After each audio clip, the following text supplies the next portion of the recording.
Good evening, ladies and gentlemen across the world. We coming at you with a different flavor this evening. We do apologize for the upload as far as in the post that went out to let you all know we would be live yesterday evening. We apologize. We'll be back, and we back with another banger. So we gonna do it a little different. I'm introducing post game of post game sports coming from South Bend. Bend and Air is always a little different with the way we bringing the introductions in this evening. How you doing this evening? Post game of post game sports. Man, I'm feeling marvelous, my brother. How you feeling this evening, I should say. Man, feeling pretty good, man, and just ready to come and give the people what the people been waiting to see. They've been waiting to see what we've been thinking, what's been on our mind, and so many things that's been going on in the sports world.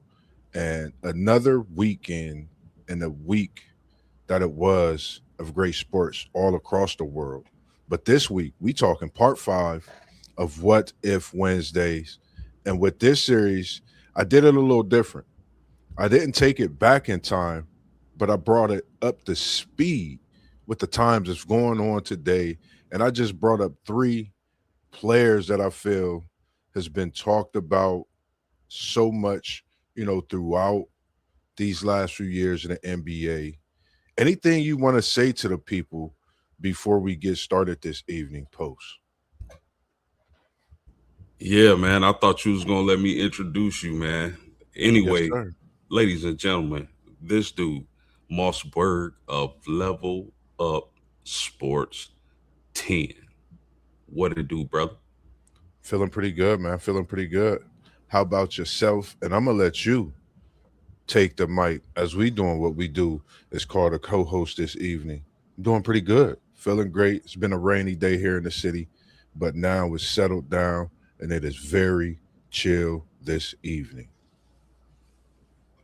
Yes, sir. Coming from the great state of Ohio. Ohio meets Indiana. Shout out to brother Blondie, man. How you doing out there, brother? We appreciate it, and we are always ready for that knowledge. Yes, sir. Yes, sir. That's the encyclopedia in the chat, man. And when I got the message from him today, and he was like, "Are you guys going live?" I said, "Yes, sir. We are going live tonight, 7:45, 8 p.m. We gonna be on, and we gonna be talking and doing what we do. As we gonna try to do this for the first time, we gonna try to hit y'all with a little bit of the co-host tonight with Moss and Post, Post and Moss, however you want to call it. So the first topic, Post, I'm gonna slide in with this one, and I'm gonna hit them with a what if that I've been thinking about for a couple days, couple weeks, even when I started this series. And I thought, what if on the NBA side, Nikola Jokic averaged a triple double next season?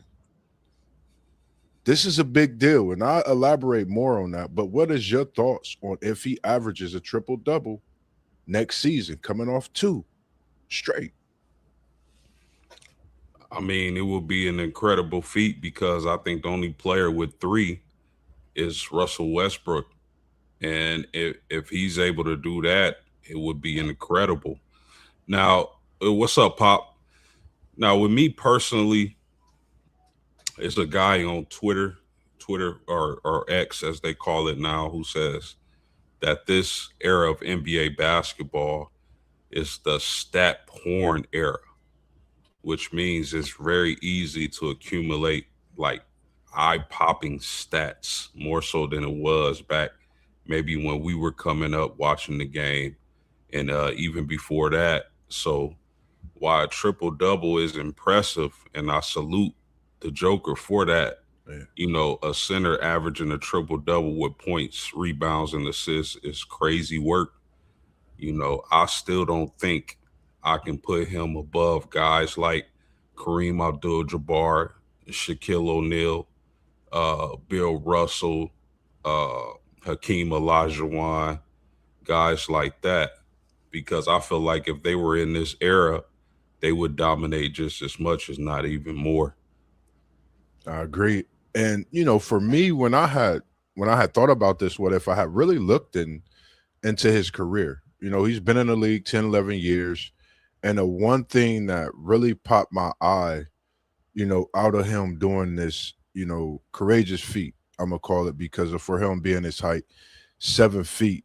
But the fact that he wants to pass that basketball, coming in for your first year averaging 2.7, and now you up at the skyrocket and you averaging 10.7, almost 11 assists here in your 10th, 11th season. I think that is a big deal when you speak on the game, as far as in how you don't really see too much of the big men playing a role when it comes to dominating the game.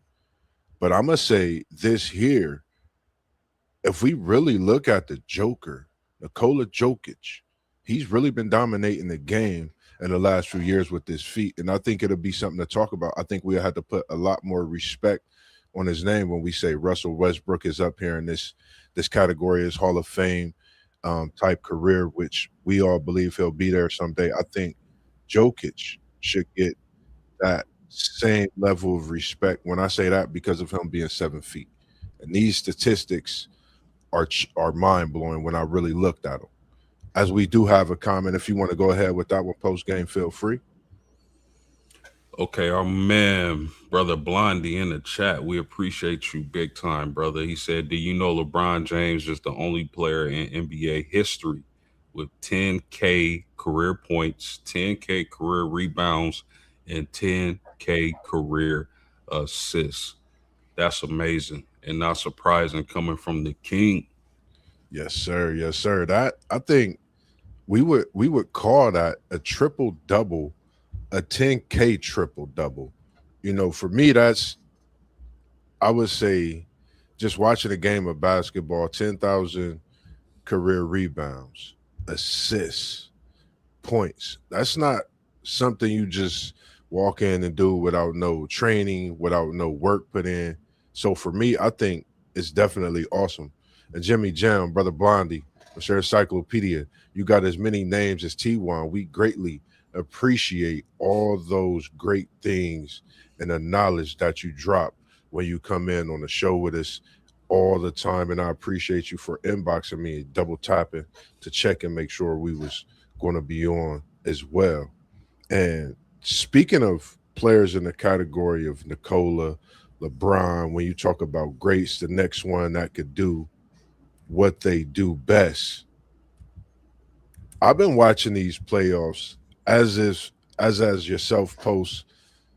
I thought about this. What if KD, even before the series, and it was after the check it or respect that great show you had, what if he loses this series to a Luca 15 less Lakers team? We all can't forget that he got the king on that sideline with him and Reddick. But what's your thoughts on this one? Yo, Moss, if I mean, to me, this is the worst thing that could happen to Kevin Durant as far as his legacy goes. Losing this playoff series to the Lakers without Luca and without Reeves, bro. That would be a ugly stain on his career because it's already like, yo, this dude only got it done with Steph and Clay and Draymond, those in the Warriors teams. He couldn't get it done with Westbrook. He couldn't get it done in Phoenix, so on and so forth. So if he loses this series, which I don't believe this series is over, I'm happy my Lakers are up 2-0. But you know the old saying, a series doesn't start until somebody wins on the opposing team's home court. So the Yes, Lakers sir. has held home court, so that's a great thing. But the Houston Rockets will have something to say when that series goes back to Houston. But KD, I mean,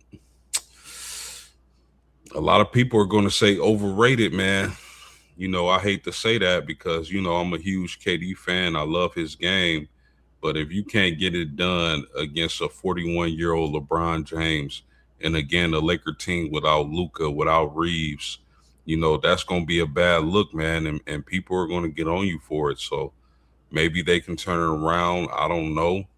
I thought Houston would play better than they've been playing, but 9 turnovers in last, and I know he coming back from injury, so you got to give him a little bit of grace, but 9 turnovers in that game is not going to get it done. So we'll see if they could kind of shift the narrative in the series when they return home to Houston. Yeah, yeah, I agree. And we got more knowledge coming in from Brother Blondie, Encyclopedia, and so many more names. He said LeBron James is a perfect 24-0 in a playoff series when leading 2-0. That's something I honestly didn't know. And I think we get to see LeBron go on the road this next game, or will he be at home post game? Because I honestly haven't been looking at the app or if they at Houston or if they at LA. I just been seeing it in my notifications and locking into the score and just checking into the highlights a little bit. But I think Houston's in trouble. I think your Lakers is out to prove something. I know the post when a thumbnail came up, it had Lakers versus Minnesota. I left it that way because there could be a possible meeting of Minnesota and LA. I know Minnesota's in a series with Denver, and I think that's going to be a series within itself that could possibly go to a game 7. So, when you think of this LeBron 24-0, 2-0, I think a lot of people, and KD is definitely eyed in and keyed in on this next game 3 to definitely try to do some things to get this Houston team over the hump and get this team in a phase of, not even a phase, in a mindset of knowing that they could win a game, let alone a series. They got to win one. I think they need to win 2 games to feel they could win this series, because if the Lakers get this next game, I think LeBron will have him a sweep with no Luca in the LA jersey in the playoffs and with no Reeves. That, I think that'll be another feat for his career, his legacy. One thing as well, in the last week, and you spoke on this heavy. It was one of your respected or checkers, Victor Wembanyama, unanimous Defensive Player of the Year. What's your thoughts on this one, Post? I know you ready to talk about him like no other. Give me your thoughts on this one. Man, who would have thought, just going through the history of the NBA, that's we would get a unanimous defensive player of the year in 2026. Incredible, I think, well deserved from Wemby, because it's like he's the eraser on the defensive end of the floor, Mossburg. Yes, sir. You think about the Indianapolis Colts with Bob Sanders. Mm. They call him the eraser. Why? Because he made up for the mistakes of the front seven. If the front seven made a mistake, Bob Sanders was right there to clean up the mistake. It's the same thing with Wimby. Now, if your guards get beat off the dribble or whatnot, you got the eraser down there. Wimby, it's like they didn't get beat off or beaten off the dribble because you got a 7'4" agile center who moves like a guard down there, is ready to block the shot. So it's as if you didn't get beat off the dribble if the guard didn't score, right? Yes, So sir. he's an eraser. He's a great defensive presence, defending the paint, rebounding. So well deserved for Wimby, man. And I don't think this is his last one at all. Nah, I totally agree. For him to do it unanimously, for me in a league where we know we try to figure out where the defense is at, it's a lost art, but we're seeing him kind of bring it back. And for him and his length, and for him to be able to do what he said, like you said about Bob Sanders, it's like, letting those guys play their defense, but knowing you have a 7-footer with the wingspan of no other, a wingspan of himself and some, let's just say that could alter shots, make people think if they want to even drive to the paint. But even when they get there, looking back, and if they're going to the cup, not looking back, he's still there. I think, when what we seeing in Victor Wembanyama is something special, something that, for the kids today, with us, we seen Shaquille O'Neal. For the kids today, they're seeing Victor Wembanyama, athletic, agile, that does all the things they like, the dribble bags, all those little things. But don't slip up on the fact that he was unanimous and his defense that he played throughout the whole year. That's why he's defensive player of the year, because he did that the whole year. And it was a thing that he prided himself on. He pushed himself. If he didn't do it one night, he made sure that he got out there and put forth that much effort and more the night, after that. So it was just a good to see that as well. Got another comment rolling in as well from Brother Blondie. Said the Lakers lifetime is 45-1 when leading 2-0. The only team ever to beat the Lakers being down 2-0 was in 1993 when Charles Barkley and the Phoenix Suns won the series 3-2. And Mike said, nah, we need that three-peat. I remember that one very well. And it's good to appreciate those comments as well, coming in with the knowledge. And when you said that, I was looking and I was like, yeah, I was Mike. Mike had that. It's just good to see all the knowledge as well that you dropping in on us, because when we talking about these things, some things I don't think about when it comes to the knowledge side, outside of what I kind of put myself into on my thoughts itself. Anything that you would like to talk about any of these games in the playoffs that's going on so far, Post? Yeah, you got the Philly one. You still got the Yep. Philly one in the chat. Yep. I'm about to get to that one too for you. So, because I was about to talk about that game in the playoffs, but I got you. Might Oh as my well. bad. I didn't know Nah, you we, was saving it. My bad. we might as well tap into it and talk about it. You know, what if Philly, city of brotherly love, take this momentum home? It's still a big game 3 win. And remember, this week in What If Part 5, we tackling and just jumping in on a few of the playoff what ifs that, I thought would really, come to, or be some good talks, thinking of how some of these playoff series has been so far. What's your thoughts on this, Post? Mossburgh of Level Up Sports 10. I think the Celtics should be ashamed of themselves, man.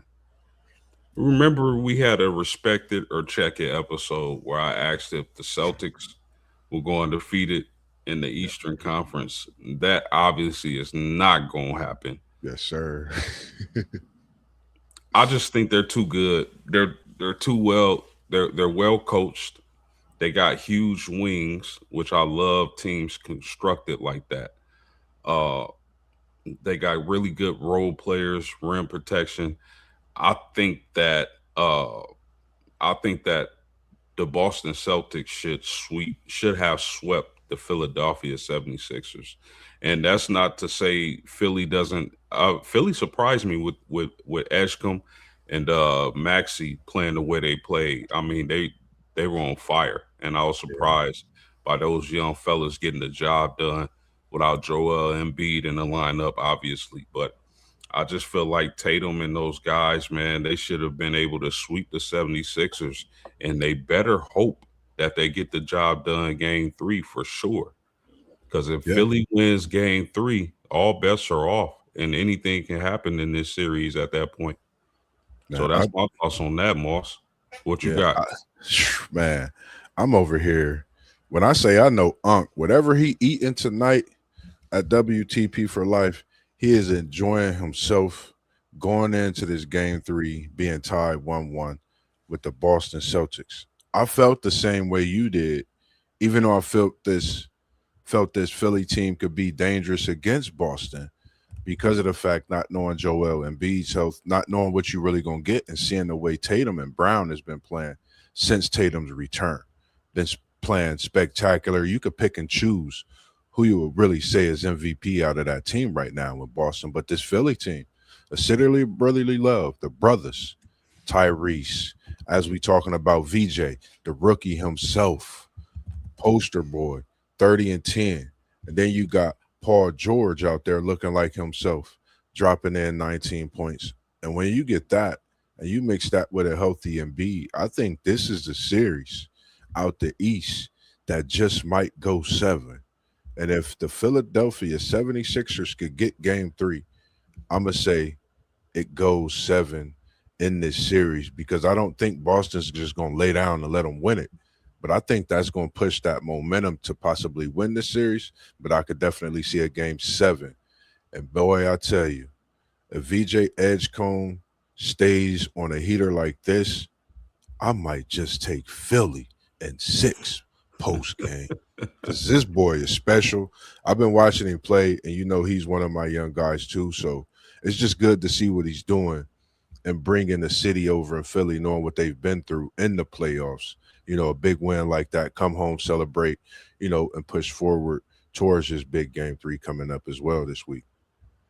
No doubt about that, man. Our man, brother Blondie, is cooking in the chat. He said, Boston Celtics are okay, but their biggest problem is that they live and die by the three." Man, I've been saying that since that team was constructed. Man, I wish they wouldn't take as many threes as they take because I think they limiting their upside when they play basketball like that. Because we got guys like Tatum and Brown, they could make life a lot more easier for that team as opposed to living and dying by the 3-point shot. I agree with you 100%. Yeah, That's definitely their biggest. It's like a double-edged sword because when they falling, they falling. When they off, you got to adjust your game. yeah, and it's tough to adjust that because they used to that Jalen, that Tatum. When the ball is in them hands and if it's swinging and that three's not dropping, they got to go to those 2 guys to try to get those buckets. And majority of the time, they're not going to take those 3-point shots if they not falling because they not possibly trusting at that point the shot to fall from them taking it. So it's a great point as well. And then he said, "What if Joel Embiid can stay healthy?" This is, I think, another big factor. Boston's 3-pointers and Joel Embiid's health. And if you don't mind, I'm gonna go ahead and slide Paul George averaging at least a little measly 15 a game because if he's doing that, that means he's getting 15 to 19 a game. If he can continue this throughout the series, I think Boston is on watch. Shout out to Parlay Poe as well. His Celtics and Unks at WTP for life. Their squads is going at it like a banger back in the day at the playground pool course. If you're from the hood and the Windsor Terrace, you should definitely know what I'm talking about. Them big time battles back in the day at the pool course, man. They still have them today and classical. The one matchup, for me, I was looking at post was this Knicks versus Hawks matchup. We seen a Lehigh, if I'm saying it right, Lehigh legend and CJ McCullough go off and get many buckets. His microwave was turned on from the time he packed himself for the flight. So one thing for me, I think this Knicks team as well. I think, you get these hungry teams, you see these trade acquisitions that's been made over the year, and you have some players that's hungry. They may felt they've reinvented themselves. CJ McCollum is one of those guys. I've always watched his career. I've always liked the fact that he can not only score, but he plays his defense as well as get those buckets. What's your thoughts on this Hawks and Knicks series, Post? Same thing, bro. I think that the Knicks should be making easy work out of the Hawks.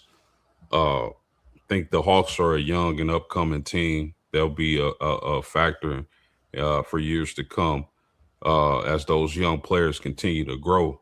But I think that the New York Knicks should be on the verge of sweeping this team. And I mean, I know it's playoff basketball where your weaknesses get exposed, this and that, and third. But I just feel like the Knicks are too good to be losing to the Hawks in the playoffs. We said it for what the last year. Teams where, and I know Cat has been playing well, but I think this is still Brunson's team. Teams where your smallest player is your best player normally don't have extreme success. in the NBA playoffs. That's just what it is. I didn't write the rules, but if you go throughout history, not too many teams where the smallest player led the team. I mean, there's some examples, but I mean, to every rule, right? There's exceptions. So, I mean, you think about Isaiah Thomas, Joe Dumars, and players like that who were smaller. Allen Iverson, even though he didn't win the championship, leading his team to the championship against the Lakers.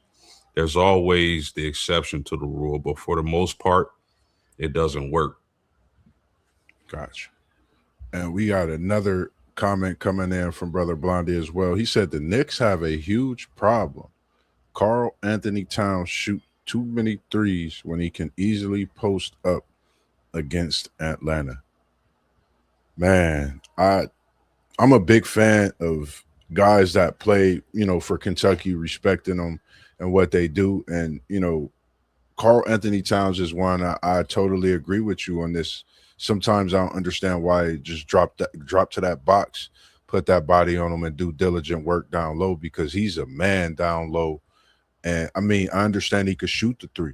Carl Anthony Towns, they don't call him Cat for no reason. He's quick off his feet. He have a bag when he's in that post. And if you really go over his career and look at his highlights, when he's on that block, he's probably one of the most dominant big men that we've seen. When you go look at his highlights, his percentage is very high when he's on that block. When he steps outside of the paint, that makes his game, you wonder, is he that dominant of a player, or is he not, trying to go get that physical side down low? Sometimes I've wondered that myself, but you know, great player, in my opinion, all-star and more. That's just something I feel, I definitely would want to see more when he have that matchup and able to get that going. I think that's a great thing that needs to happen for the Knicks and Cat Williams. Anything else you have to say about this one, Post? Nope, I just agree, man. I also believe he takes too many threes. If he would focus on that paint a little bit more, I think they would be in better position to get out the East. But we know he won't do that. Yeah, I totally agree with that one, man. The one he said, and the next he said, if the Knicks lose, Mike Brown will be out of a job.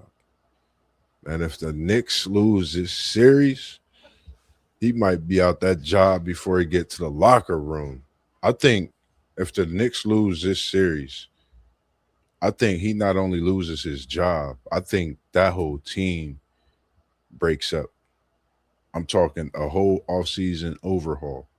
And I've been looking at this with this Knicks team. Do they have enough when it comes to having that big man down low to go against, if they got to that point in the finals, going against an opponent in the West, or just getting through the East, as we are talking about right now? When you have that matchup, you got to take advantage of it until they stop it. If it take them all day, if it take them to the fourth quarter with a minute left, guess what? We gonna rock it till the wheels fall off, Post. That's what we gonna do. If you down low, Post, and I'm giving it to you, and I don't need no spot up three, you down there eating. And we talking about fish, we talking about egg rolls, we talking about some of that good steak. I forgot what they got in Indy, but I smelled barbecue when I was down at South Bend, so I know they got some of that down there. I'm gonna keep feeding you all day long, nonstop, until they stop it. So I think the Knicks need to do this game 3 and they got to get to it, because you're talking about a hungry Atlanta Hawks team, and if they smell blood, I'm gonna say they're gonna be like piranhas. They taking every little bite, and it's going to amount to the next organization firing that coach and going through a change of everything in that locker room. He said Giannis in a Knicks uniform next season. The Big Apple would not have seen a star. I would say if Giannis come to New York, Post, when you talk about big man in New York, that just instantly made me think of, if I'm not mistaken, not having a big man that dominant since Patrick Ewing in New York. Yeah, I mean, I definitely think Giannis is out come next season. when you talk about Milwaukee. The New York Knicks, I don't know, man. I don't know if he wants to play in New York. It makes sense to me, but I don't know if he wants to play in New York. I like what you're saying too. It's crazy, man. With this NBA, you just don't know. One team, one player will go one way, team go this way. I mean, it's so many different things. And we gonna stay right on to the NBA. We're gonna go over to that Detroit and Orlando series. They got game 2 going right now. The Orlando Magic stole game 1. They came in, they rocked out, and I think this is a team. I'm gonna say it again. And I think when we look at this year's playoffs, if you can look at some of the matchups, you have some teams that haven't been in the playoffs in a few years. You have some young talent that's making a name for itself. Like a team Atlanta versus New York. Some of that young talent, some talent that's been moved around throughout them being a top lottery pick. And in this game, in this Detroit Orlando, some of the same things. Bankero for Orlando.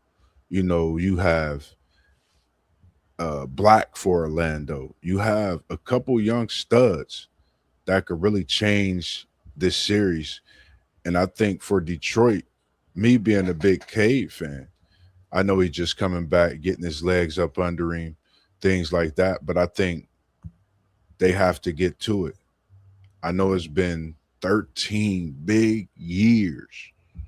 Getting here is great, but getting the win and getting the series win would be greater, not just for the city, for the organization. I think for Cade Cunningham, you'll be beating, a Orlando team. They have been going through this rebuild. They've built a great team. Not to mention they have Bain as well in Orlando now. So when you have a Black, Bain, and Bankero, the 3 Bs, and we ain't talking about the ball boys, we talking about these guys over in Atlanta, Orlando. No disrespect, but I'm just saying they could go, and I think it's a great series. I think we looking at some of the best young talent in this series. That we'll be talking about years to come. What's your thoughts? I mean, if they're able to beat the Detroit Pistons, and that's another good fact by Brother Blondie, man, we appreciate it to the fullest. Yes, sir. I mean, I said in the preseason, Moss, I remember joining the show with you and Rob. I think it was One Take Zay as well. Hmm. That I liked what Orlando was doing in the preseason before one game was played. And they didn't have the best season. They only get 45 wins in the Eastern Conference. But that Paulo Banchero, I really like his game and what he brings to the table. I think he has a hunger in him. You Yeah, dig? But if they're able to beat the Detroit Pistons with a healthy Cade Cunningham, and he's probably not 100%, to where he was before he took that hit or whatnot, but still good enough to affect the game. That speaks volumes, man, for this young, hungry Orlando Magic's team. yeah, Now, totally. it won't be easy putting the Pistons away. They definitely, I want to see if they're capable of doing that. Sometimes, it's not just good enough to knock the giant on his back. Sometimes you got to knock the giant on his back and take his head off.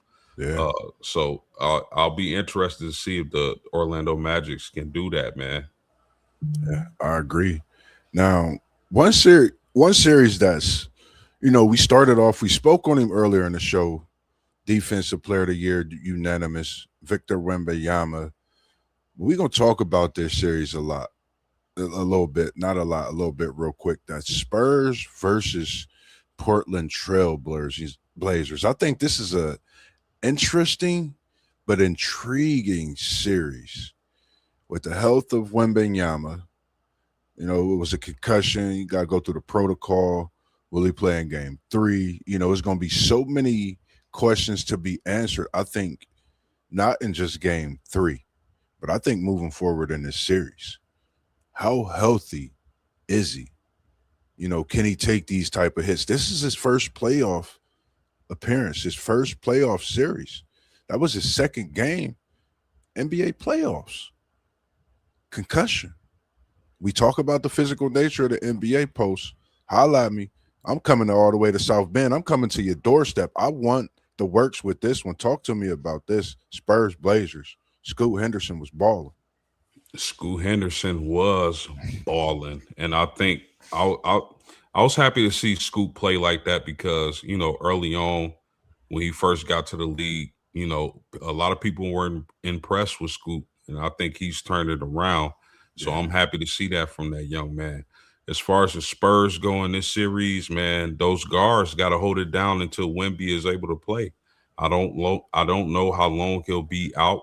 Hopefully, he's able to get back healthy real soon and get back to that tear he was on. But until then, those guards for the San Antonio Spurs, they gotta up their game, man, and knock this young, hungry Blazers team out the playoffs.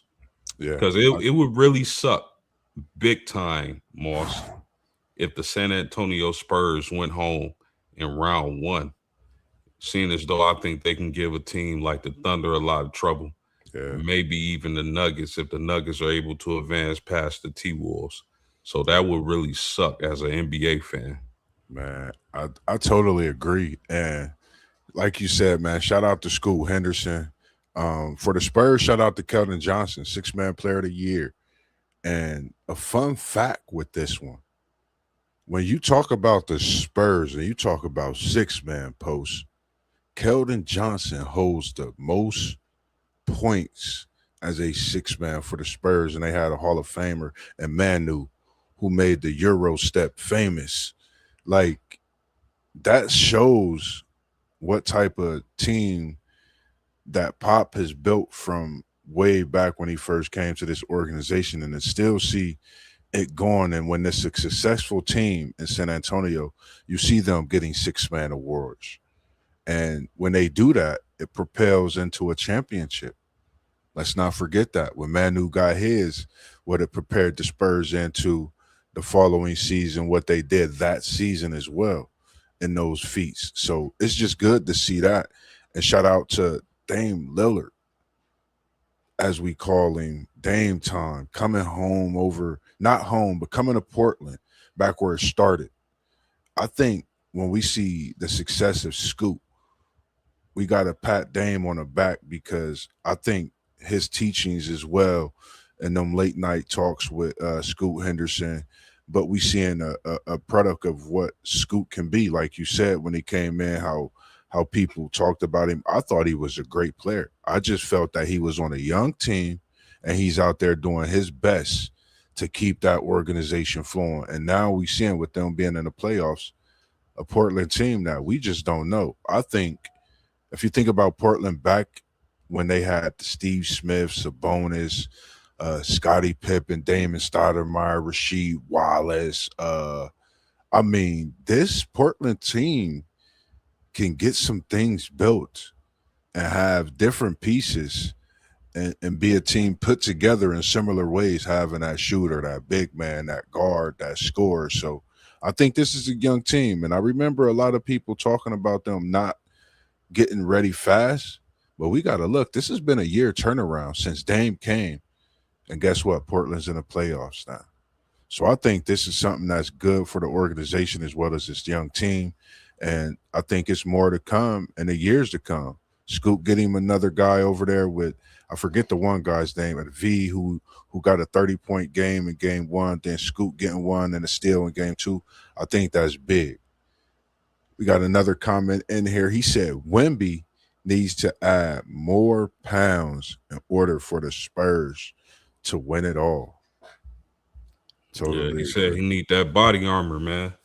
Yes, sir. Yes, sir. And we ain't talking about the strawberry banana, the blueberry grape body armor. We talking about that body armor, that weight room, man. And I think I would love to see him put on a few more pounds. I think we only seeing a smidget of what he really could be. I think he could bring the dominant big back the way he gets that ball mid range and works his way to the rim. I would love to see a big man dominant, and we seeing some moves from him when he do have the ball in that post as well.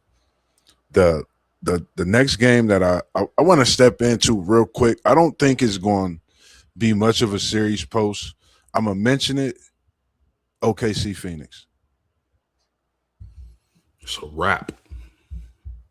and we ain't even chewing bubble gum. We just putting that wrapper on it. We'll see y'all in the second round. Shy and gang, continue to do what you do and be great. No disrespect to Phoenix. I just don't think that they have half of what it would take to battle in a 3 game series that counted for careers in this with OKC. I think OKC is just a different team. I don't think Phoenix is ready. I would have rather seen Curry go crazy in that fourth quarter and get the win and be playing in this series, game 2, and it would have been tied 1-1. And the last one that I'm gonna speak about is this Cavs versus Toronto Raptors. I think this is one of the scariest teams right now. After watching these first few playoff games post, we seeing a battle that started from the Rico Hines runs. And, when I was watching the highlights, I'm like, I seen that before. I seen that before. I remember watching the Rico Hines runs and watching them bang out with each other.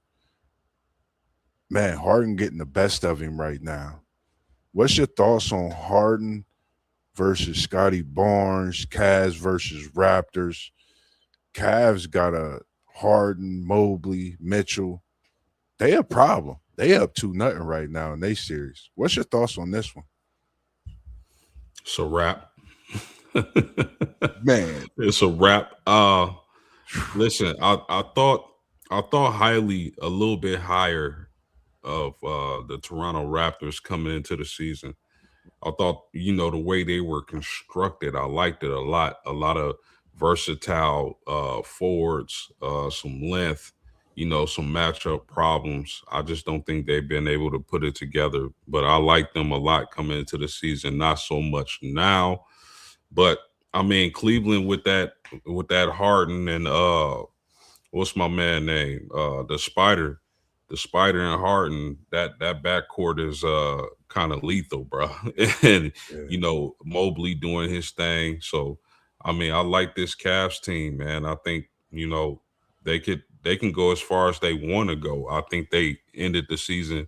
I was disappointed how they ended the playoffs last season. I thought they would do better, but adding James Harden and shout out to brother Blondie, happy 20 to Cleveland. Jared Allen, yeah, Jared Allen is a dude down low as well. But I think yeah, it's a wrap for Toronto. They'll probably get swept by the Cleveland Cavaliers, and that Eastern Conference. If Boston is in trouble, you can roll out the red carpet probably for the Cavaliers, man. yes, sir. I totally agree, man. And you know, I was just watching that game and that highlight, and when somebody slapped the floor post, when you hooping and you slap that floor, that mean you ready. I mean you trying to you ready for all the smoke. You want to do whatever it's going to take to get out there. And I think Harden out there getting the best of everything that's owed to him. If you really think about it, Yeah, everybody always talked about Harden. What he gonna do in the playoffs? What would he do with this? What would he do with that? He yeah, seems to be that last player that's gotten with a team that has some young talent. yeah. And I think we seeing something special. I'm loving what I'm seeing out of Harden. And I'm Hmm. I'm not talking about Mickey D's, but I love the coffee, man. Man, hook me up, man. I would love some of that every time we get on the stream. But for me, it's special because we not seeing that 24/7 dribble Harden. We seeing a different Harden, a Harden that's running that floor, playing the ball, playing defense. Now, when you see James Harden playing defense, he's having fun. So when you see that, I think that elevates not just the team, that elevates his play, but that elevates them to want to play even tougher for a championship. It changes the narrative in that locker room. Like we didn't know that's what we was getting compared to the season to the playoffs. So I think we looking at a version of Harden that a lot of people are getting answers to their questions when that trade happened. That's just my thoughts when it But comes you to know that. what? You know what, Moss? There's nothing funnier than seeing somebody slap the floor and then get scored on anyway. Yeah, yeah, and it's like I didn't mean to get away from that. I'm glad you mentioned that because when he slapped the floor, I'm like, last time you slapped the floor, y'all got a game winner. So if you slap the floor, that means you got to take this team to the promised land and get a W. But it didn't happen that way. Harden said, "I remember," and he pointed at him. I mean, the whole nine. When I'm watching this highlight, I'm like, I don't know. This might be a dangerous Harden, and we not talking about in his prime. We talking about as some think his career has declined, but I think it's on the uprise for the right reasons to try to get this championship. So I think this Cavs team is probably the scariest team right now out east in these playoffs. And coming in, I don't think a lot of people had Cleveland as the team to beat. Right now, I'll go ahead and put Cleveland as a team to beat in the East. Got had another comment coming in as well. He said, once again, thank you for having me on your program.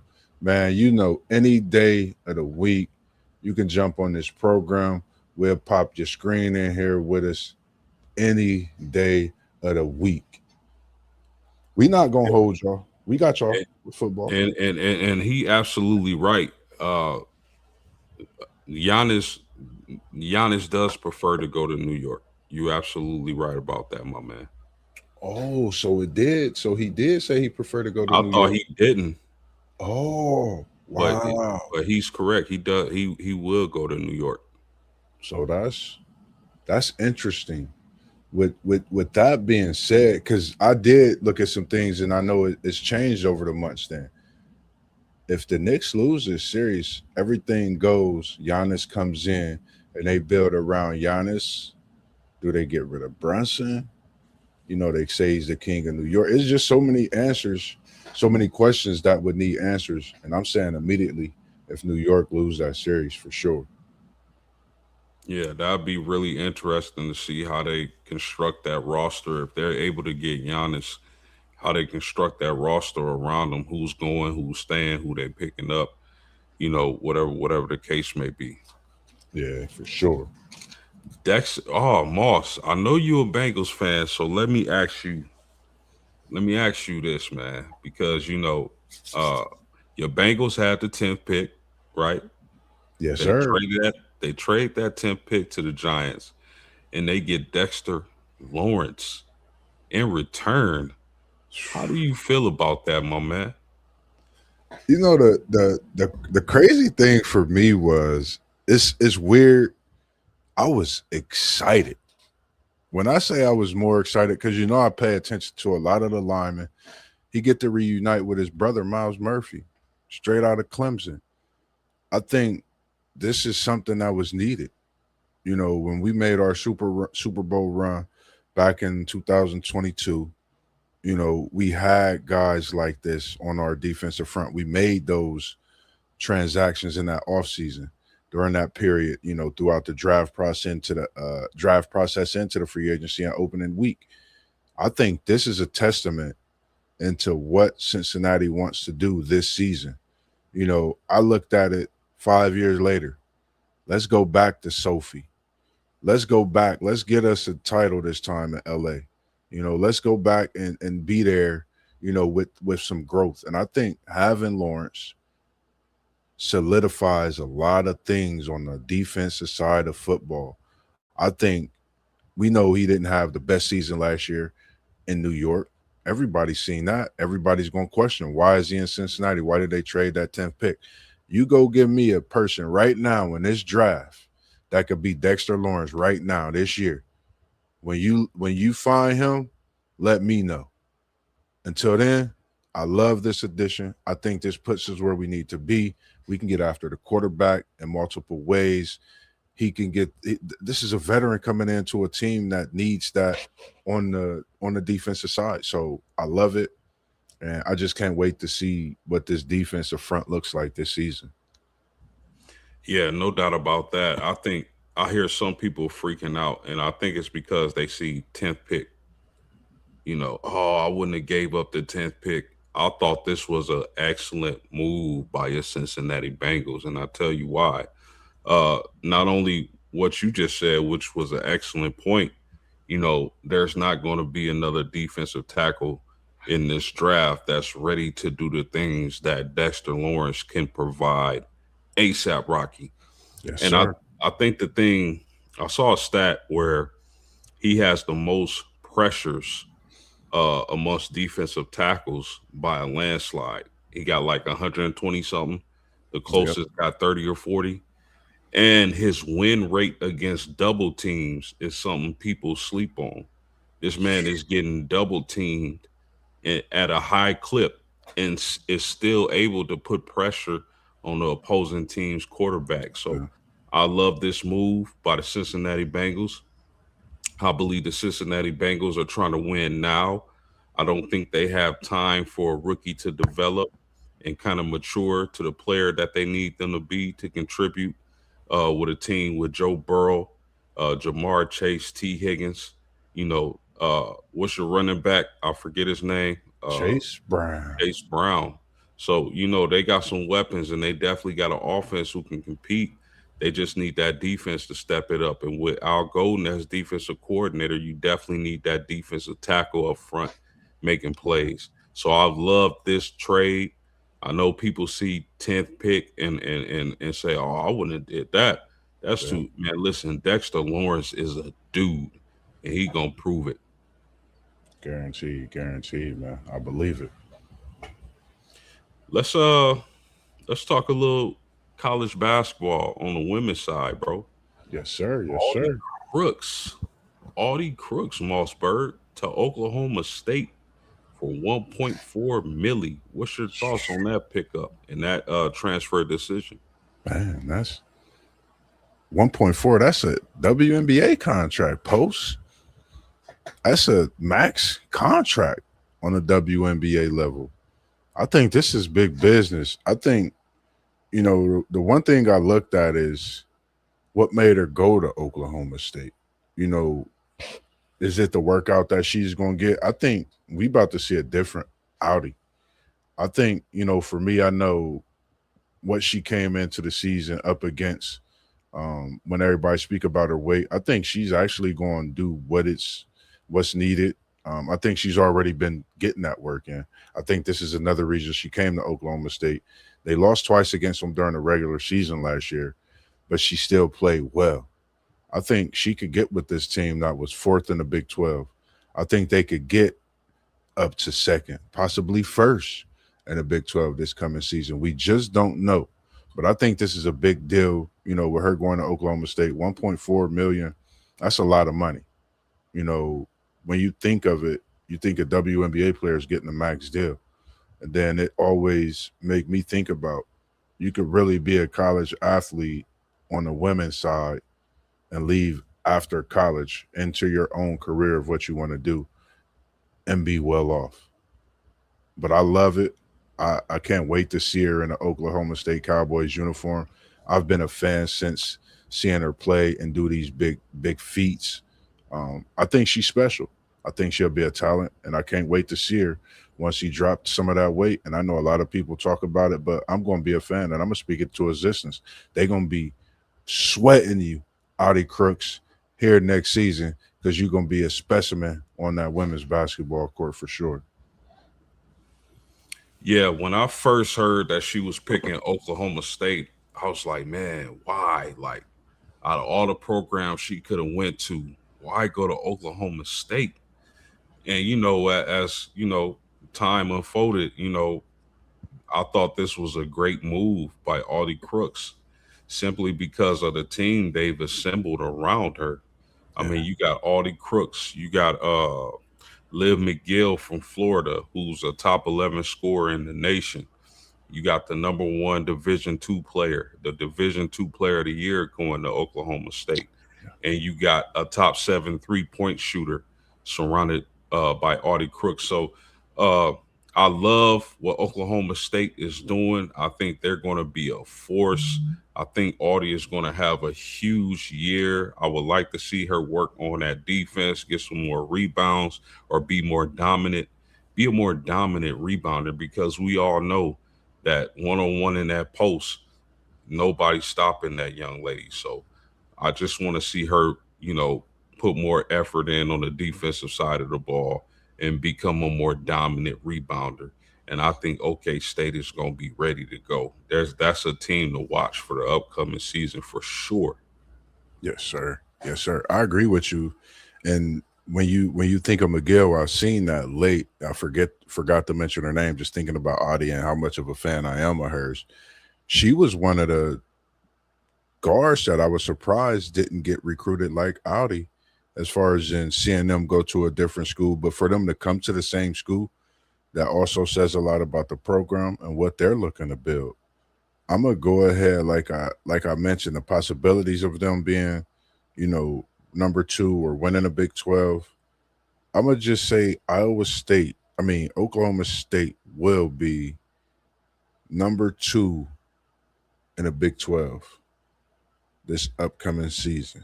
They will finish the season number two in the Big 12.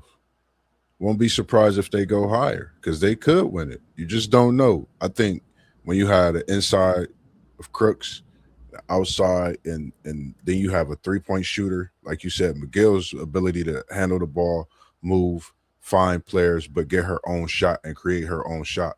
Think that makes that team that much more dangerous. And then she can find her shooter. So I'm gonna go ahead and put them two, possibly winning that Big 12. I'm gonna go ahead and mark that down too. Yeah, who you got finishing one though? I'm a keep that and wait. I haven't completely looked at the Big 12, but knowing what I've seen from last year, I haven't seen everybody that's leaving with the portal completely finishing up. So I'm gonna put them as two. But it's possible with this happening that they could go even higher in that Big 12 and winning that Big 12. Olivia Miles is going from TCU. Yep. That's that's a big deal. Reagan Beers no longer with Oklahoma. Yep. And I know Sanchez will have a lot on her plate when it comes to going against a team like Oklahoma State. You talking about a rivalry? Sooners versus Cowboys is going to be crazy this season. That's going to be a game you don't want to miss. No, that's a fact. For the rest of the evening, because we getting right up on an hour, because we pretty much wound down. And I'm trying to remember if anything right off the tip of my tongue. We've been talking about so much in our chat just the last couple of days. Anything else that you had to bring to the people that you wanted to talk about on this thought of a what if Wednesday, as we talking about the recap of the NBA playoffs, talked a little on the women's side of the basketball, and then we stepped into that big NFL trade. Speaking of that NFL, the latest news, 10 minutes to 8 minutes. What's your thoughts on this post with that time winding down and teams not knowing what they want to make with their selection coming up and having to take that pick that's up on the clock with the next best available? Yeah, I never understood that. You got all this time, you pay all these scouts, all these big decision makers within your organization. I don't understand how anybody would run out of time. You should already know who you're going to draft before the draft. As long as something crazy don't happen, like a trade and somebody moves up to get the guy you wanted, even if that's the case, you have a draft board. You know who you're going to pivot to. So I never understood the timer thing. Teams should be ready to go and ready to make their picks. Nah, But I I got, go ahead. nah, you good. I was about to say I totally agree with you on that too. It's wild. 100%. What do you think about Coach DeBoer getting that big contract for Alabama? You think he deserves that? How much did they pay the board? 7 years, 87.5 million. I'm gonna say this: Ryan Williams is still in Alabama. If I'm not gonna say that's the reason he got paid, but I think this is the year that everybody's been waiting on in Tuscaloosa. This hand-picked recruiting team. We've been seeing a couple of them. I think they panning because this is what you have to do right now. I don't think nobody want to go to Alabama. Not that it's a bad job, but I think it's something that you Nick Saban had made. He didn't have the standard there, and I think the only person right now in the best position to try and hold that standard is Caleb DeBoer. I think he's done a great job, with the wins and losses that he's had at Alabama. That's one thing. You know, when you thrown into a program with as much prestige, I can only imagine how this first year, how the second year, how every year, in fact, is going to be until he even win a national championship. We talk about it a lot in the chat. You got to spend money when it comes to these things to make these things win. We've seen in the college sports.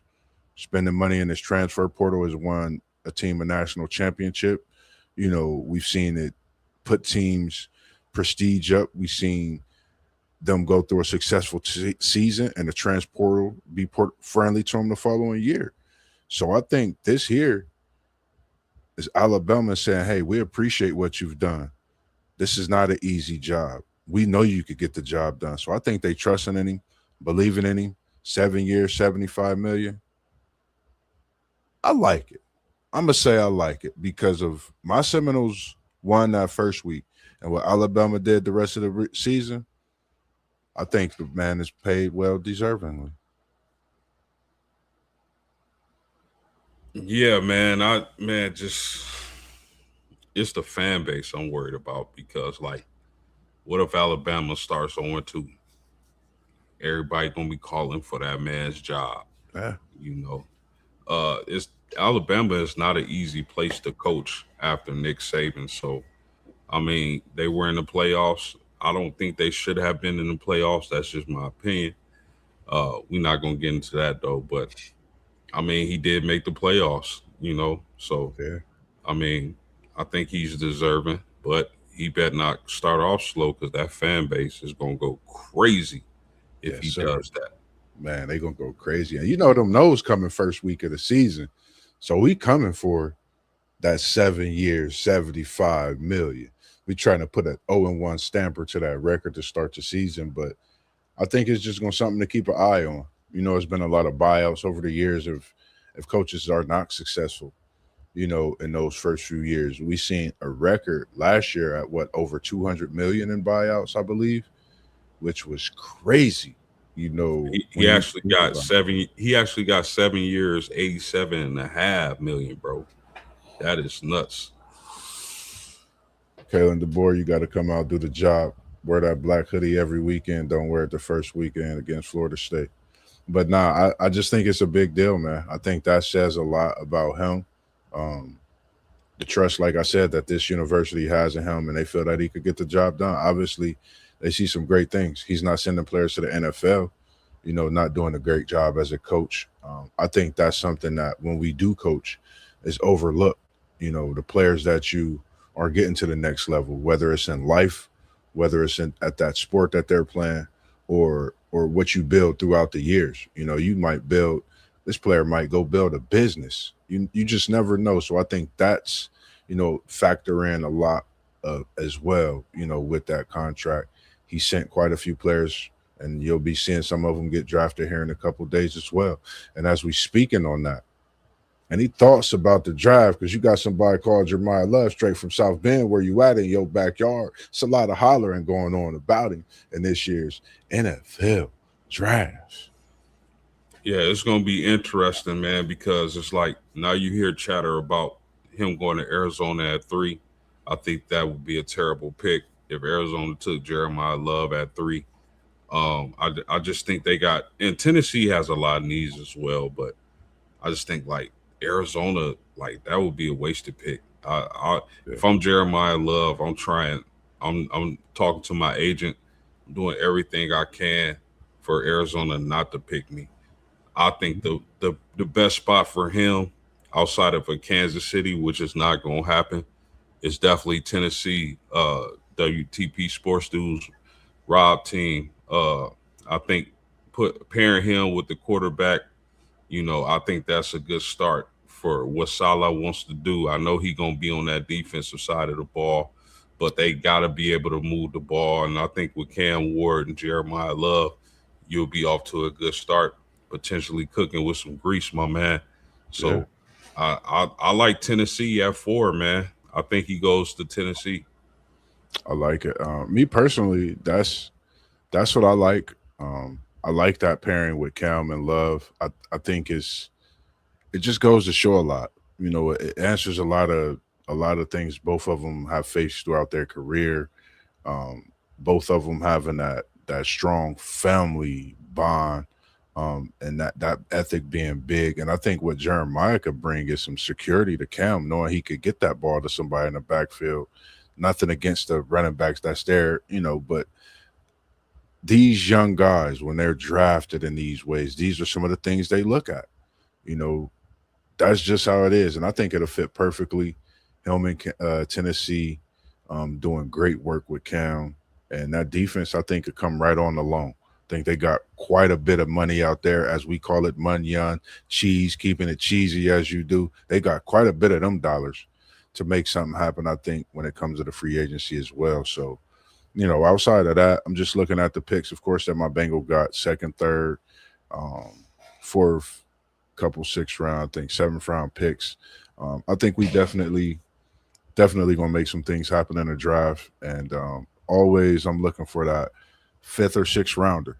That fifth or sixth rounder that's definitely going to be something that first year, if not Pro Bowl second year. We've seen that in the last few years, so I'm definitely looking forward to that. Anything else you got to say this evening? We just a little bit over an hour, just a tad. No, man, that's man. All as always, great working with you, my brother. Man, it's nothing better than I look at it like it's crazy because this is our job. You know what I mean? I love coming to work. Um, I think I talk more working here than I do at my other job. But I love when I talk here because it's what the people want, what they've been waiting for, and I don't mind giving it to them straight. My opinions fully straight, no chaser, as they said, man. The best in any way we want to bring it to them. Anything you got coming up to this week you want to let the people know about? Yeah, make sure y'all here, same place, same time tomorrow, man. We'll be reacting to the NFL draft picks. You don't want to miss that one. It's gonna be fire. Make sure you like.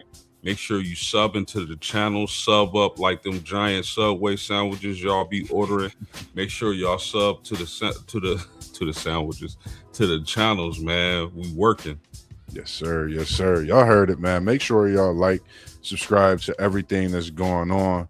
Make sure y'all get ready this weekend. You already know what time it is, man. It's going to be going on all weekend. The NFL draft is here, man. It's right here, and we can't wait to it. We're going to have some of the guys straight out of Columbus tapped into the draft right there live. Hopefully, we can bring some of that to you.